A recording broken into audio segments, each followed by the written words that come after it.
నీకేమైనా అయితే నేను మాత్రం ఎలా తట్టుకుంటాను అనుకున్నావు? అందుకే నేను ఎలాంటి పరిస్థితుల్లో ఉన్నా నీ కోసం వచ్చాను. నా ప్రాణాలు అడ్డు పెట్టైనా నిన్ను కాపాడుకోగలిగాను. కాకపోతే ఆరోగ్యం బాగలేనందువల్ల ఇలాంటి ప్రమాదం జరిగిపోయింది. లేదంటే అంతా బాగానే ఉండేది. అయినా సరే నా కోసం మీరింత తెగించి రావడం నాకెందుకో నచ్చడం లేదు. మిమ్మల్ని ఇలా చూడడం నా వల్ల కావడం లేదు. ఇదంతా నా వల్లే. నువ్వేమైనా కావాలని చేసావా ఏంటి?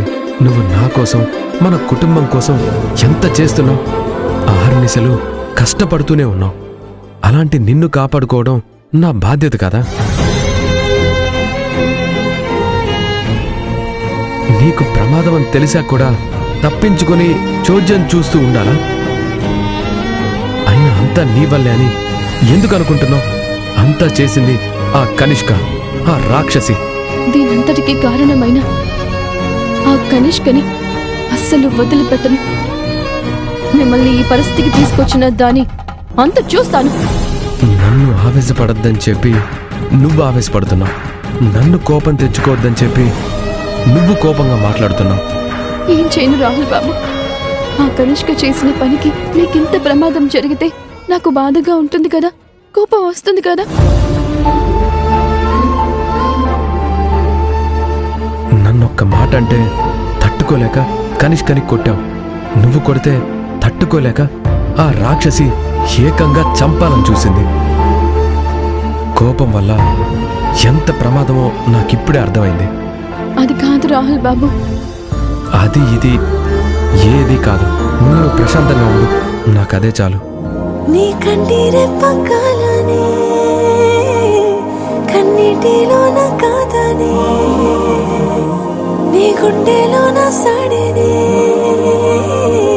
నీవు పేరైన ఊసులే నా ఊపిరాగిన ఉసురు పోయిన వదిలిపోనని.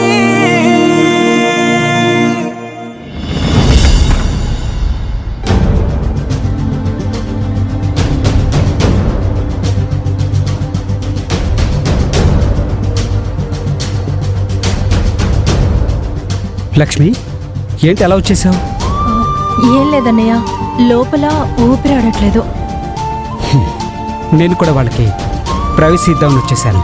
చూసావా వాళ్ళెంత అన్యోన్యంగా ఉన్నారు? ఒకరంటే ఒకరికి చచ్చేంత ప్రేమ. ఈ రోజుల్లో భార్య భర్తలు అలా ఉండడం అంటే చాలా గ్రేట్. వాళ్ళిద్దరూ చాలా గొప్ప జంట.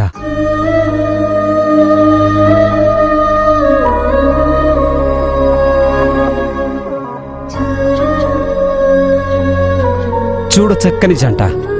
ఒకరి కోసం ఒకరు ప్రాణాలిచ్చుకునేంత ప్రేమ ఉంది. వాళ్ళిద్దరిని అలా చూస్తుంటే కావ్య బ్రతుకుంటే నేను కావ్య కూడా అలానే ఉండేవాళ్ళమేమో అనిపించింది. నాకు మాత్రం ఆ రాహుల్ స్థానంలో నువ్వుండాలనిపిస్తోంది.